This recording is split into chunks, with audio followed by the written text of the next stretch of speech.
Sir నమస్తే అండి, ఏం చేస్తుంటారు? నేను వ్యవసాయం చేస్తూ ఉంటానండి. కాంట్రాక్టులు చేస్తూ ఉంటాను. వ్యవసాయం చేస్తూ ఉంటారు, చిన్న చిన్న కాంట్రాక్టులు చేస్తూ ఉంటారు. చేస్తూ ఉంటాను. ఓకే సార్, ఇప్పుడు కూటమి ప్రభుత్వం అధికారంలోకి వచ్చింది, 18 నెలల కాలం అవుతుంది. అసలు ఎలా ఉందంటారు?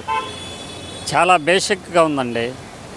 ఈ ఆంధ్రప్రదేశ్ అభివృద్ధి కోసం సరే నారా చంద్రబాబు నాయుడు గారు ముఖ్యమంత్రి గారు, తర్వాత లోకేష్ గారు విదేశాలకు వెళ్ళి ఎంతో కష్టపడుతున్నారు. ఎందుకంటే అభివృద్ధి చెందాలి, మరి మన ఆంధ్రప్రదేశ్ రాష్ట్రం అభివృద్ధి చెందాలని చెప్పి ఎంతో కృషి చేసి మరి పెట్టుబడిదారులని మరి ఆహ్వానించి ఈ అభివృద్ధి కోసం కష్టపడుతున్నారండి. కష్టపడుతుంది ఏమీ లేదు, జల్సాగా తిరుగుతున్నారు వీళ్ళందరూ అనేది వైసీపీ నాయకుల వాదన సార్. ఇది అంతా బోగస్ అండి. వైసీపీ నాయకులు చేసింది ఏముంది, నాకు ఎక్కడైనా ఎవరి చేతనే చెప్పేమనండి. అంతా ఒకరి మీద బురద జల్లటం తప్ప వైసీపీ చేసింది ఏందండి? ఏమీ లేదు. ఈ 5 సంవత్సరాల్లో జనాన్ని దోచడం, జనాన్ని దోపిడీ చేయటం, జనాన్ని చంపటం ఇవే చేశారు, కానీ వేరే కార్యక్రమం ఏం చేయలేదండి. ఇప్పుడు 18 నెలల కాలంలో మీరు రైతు అన్నారు కాబట్టి ఒకటిసారి రైతులను పూర్తిగా ముంచేసింది కూటమి ప్రభుత్వం అంటున్నారు కదా, మరి అది వాస్తవం కాదంటారా? అది అవాస్తవం అండి. ఆయన ప్రభుత్వంలో ఏం చేశాడు? రైతులకి ఏమీ చేయలేదు. ఈరోజు చూస్తే ఆంధ్రప్రదేశ్ రైతులు సస్యశ్యామలుగా సంతోషంగా ఉన్నారండి. ప్రతి దానికి ఇదిగో యూరియా నేను ఇస్తున్నాను, ఇదిగో ఈ కార్యక్రమం నేను చేస్తున్నా అని చెప్పి ఆయన గుండెల మీద చేసుకొని చెప్తున్నాడండి. మరి వైసీపీ ప్రభుత్వంలో ఏదీ లేదు. కనీసం చేలు మునిగినా కూడా కనీసం వచ్చి చూసిన దాఖలు కూడా లేవండి. ఇప్పుడు కూటమి ప్రభుత్వం వచ్చిన తర్వాతే రైతులు పూర్తిగా మునిగిపోయారు అనేది ప్రధానంగా వాళ్ళు చేస్తున్న ఆరోపణ సార్. అసలు అరటి రైతుల దగ్గర నుంచి మామిడి రైతులు, ఇటు ధాన్యం పండించే రైతులు కూడా పూర్తిగా మునిగిపోయారు. కూటమి ప్రభుత్వం రైతులకు వెన్నుపోటు పొడిచింది, ఏదైతే సంక్షేమ పథకాలు తీసుకునే లబ్ధిదారులకు వెన్నుపోటు పొడిచింది అంటున్నారు కదా సార్. మరి అదంతా అవాస్తవం అండి. శవాల దగ్గర ఏదో ఏరుకునే రకాలు అనుకట్టుగా మాట్లాడుతున్నారండి అతను. కానీ అభివృద్ధి పదంలో రైతులకి నేనున్నానని భరోసాగా ఎక్కడ చూసినా సరే రైతుల దగ్గరకు వచ్చి ఇప్పుడు నిన్న కాక మొన్న రైతులకి అరటికి పండ్లు అరటి ఉత్పత్తి చేయటానికి ఎంతో కృషి చేసి ఈరోజు గెల్లకొచ్చి ఎంతో అభివృద్ధి చేసి ఆ గెల్లకొచ్చేసి ఎంతో రేట్లు పెంచాడు. మరి ఉల్లి ధర వచ్చేటప్పటికి ఎంతో రేట్లు పెంచాడు. వాళ్ళ ప్రభుత్వంలో ఏదైనా దాఖలైన విషయం లేదండి. అంటే ఇక్కడ ఇంకో విషయం కూడా తీసుకుందాం సార్. కూటమి ప్రభుత్వం వచ్చిన తర్వాత రాష్ట్రంలో సంక్షేమం లేదు, మొత్తం సంక్షోభమే అంటున్నారు కదా. అది అవాస్తవం అండి. ఏం చేశాడు ఆయన రాష్ట్రానికి కోసం 5 సంవత్సరాల్లో ఆయన మాట్లాడటానికి?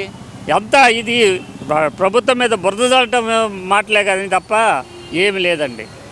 బురదైంది సార్, అసలు పూర్తిగా అభివృద్ధి అనేది శూన్యమైపోయింది, రాష్ట్రంలో అరాచకం మాత్రమే పెరిగిపోయింది అంటున్నారు కదా సార్. మరి వైసీపీ రాజ్యంలో వైసీపీ ప్రభుత్వంలో అంతా మోసం, గూండాతనం, అది అభివృద్ధి అనేది ఎక్కడా లేదండి.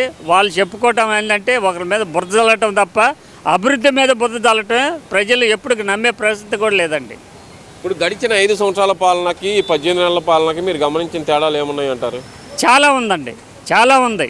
ఎందుకంటే 5 సంవత్సరాలు చేసే పని కూడా ఈ 18 నెలలే చేశాడండి మన ముఖ్యమంత్రి లోకేష్ కానీ, మంత్రులు కానీ, ఎమ్మెల్యేలు కానీ ఎంతో కృషి చేసి మరి నిమ్మల రామానాయుడు ఆ ప్రాజెక్టు తేటానికి కానీ మరి ఎంతో కృషి చేస్తున్నాడండి.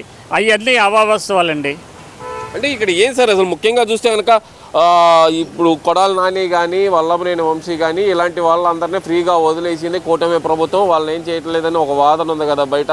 అంటే ఇక్కడ వాళ్ళు చెప్తుంది ఏంటంటే వైసీపీ నాయకులు చెబుతున్న అక్రమ కేసులు పెడుతున్నారు, వీళ్ళందరి మీద రెడ్ బుక్ రాజ్యాంగం వాడుతున్నారని వాళ్ళు అంటున్నారు. ఈ రెండింటిలో ఏ వాదన కరెక్ట్ అనుకోవచ్చు అంటారు సార్? ఈ వాదన సరైనది కాదండి. వాళ్ళు గవర్నమెంట్ తన పని తను చేసుకుని వెళ్తుంది. వాళ్ళ పాపాల పుట్ట కంపల్సరీగా అది బయటకు తీస్తారు. వాళ్ళ పాపాలు వాళ్ళే పండించుకుంటారండి. కొడాలి నాని మళ్ళీ వస్తానంటున్నాడు కదా సార్ ఒక 6 నెలల్లో. ఎక్కడి నుంచి వచ్చేది? ఎక్కడికి రాడు. కొడాలి నానికి అయిపోయినట్టే ఏమి లేదు కొడాలి నాని దగ్గర. ఇప్పుడు ఈ విధంగా దారుణాలు, హత్యలు, గుండెలు చేసినప్పుడు జనాన్ని గమనిస్తూ ఉంటారు. ఏదీ లేదు, సముద్రంలో తొక్కేయటమేనండి వాళ్ళని. ఎందుకంటే సార్ అంత మాట? అసలు కొడాలి నాని అంటున్నాడు 6 నెలల్లో వస్తాను, రోడ్డు ఎక్కుతాను, ధర్నాలు చేస్తానని చాలా గట్టిగా చెబుతున్నాడు కదా. వాళ్ళు చెప్పుకోవటమేనండి, అది చెప్పుకోవటమే. రాష్ట్ర ప్రజలు ఏమాత్రం రానిచ్చే ప్రసక్తే లేదండి. అంతే. ఎందుకని అంటారు? అంతే. అభివృద్ధి నీకు జనాన్ని చంపటం, అభివృద్ధి అనేది లేకుండా చేయటం, ఇదే నీ సంపాదన అకౌంట్లో వేసుకోవటం, ఇదే సమస్య తప్ప ప్రజలకి అందరూ గమనిస్తూనే ఉంటారండి. అదే సార్, జగన్మోహన్ రెడ్డి అయితే నేను మాత్రమే అభివృద్ధి చేశాను, చంద్రబాబు చేసిన అభివృద్ధి ఏం లేదంటున్నాడు కదా. మరి అది ప్రజలను అడగమనండి ఒకసారి, ప్రజలే చెప్తారు. ఒకసారి ప్రజలు చెప్తే వాళ్ళ మాటలే వినాలి సార్. ప్రజలు చెప్పాలి అంతే. వాళ్ళు చెప్తేనే మాటలు వింటారు వీళ్ళంతే. వీళ్ళు వాళ్ళు చెప్తేనే అంటారు, వాళ్ళు మామూలుగా చెప్పరు. ఈసారి మా ప్రభుత్వం ఇప్పుడు కాదు, 15 సంవత్సరాలు మా ప్రభుత్వమేనండి. 15 సంవత్సరాలని మీరు అంటున్నారు, 2029 వచ్చేది మేమే అంటున్నారు. మరి అది కళ్ళ వాళ్ళు శవ రాజకీయాలు చేసేది, శవ మాటలు మాట్లాడేది, అబద్ధాలు చెప్పేది, ఇవన్నీ కళ్ళండి. వచ్చేది కళ్ళ అంటారు. కళ్ళే కాదు, వచ్చేది మేమే, ఈసారి 2.0 చూపిస్తానని జగన్ అంటున్నాడు కదా. ఎట్టి పరిస్థితులు లేదు. ప్రజలు చిన్నపిల్లల కాడి నుంచి, పెద్ద పిల్లల కాడి నుంచి, ఆడవాళ్ళ కాడి నుంచి, మగవాళ్ళ కాడి నుంచి వాళ్ళంతా తెలుసుకున్నారు. బంగాళాఖాతంలో తోసేది గ్యారంటీ. ఏం సార్ బంగాళాఖాతం అంటున్నారు మీరు? లేదు, ఈసారి మేము వచ్చామంటే తెలుగుదేశం పార్టీ నాయకుల కోకలుగా మామూలుగా ఉండదు అంటున్నారు కదా, తొక్కిపెట్టి నారదేస్తాం అంటున్నారు కదా. అయ్యి వాళ్ళ కళ్ళ అండి, వాళ్ళ కళ. ఇక్కడ నుంచి స్టార్ట్ చేస్తున్నాం. ప్రభుత్వం పని ప్రభుత్వం చేసుకెళ్తుంది. వాళ్ళు ఎక్కడుంటారో బంగాళాఖాతంలో పడిపోతారు అంతే. అంతే అంటారు అంతే. మరి 2027 నుంచి పాదయాత్ర చేస్తాను నేను అంటున్నాడు కదా మరి జగన్మోహన్ రెడ్డి. ఈ పాదయాత్రకు ఎవరు ఇక్కడ స్పందించే వాళ్ళు లేరు. పాదయాత్ర చెయ్యి, నీకు కనీసం రోడ్డు మీదకి వచ్చే అర్హత కూడా లేకుండా చేస్తారు ప్రజలు. అంతే అంటారు. అంతే.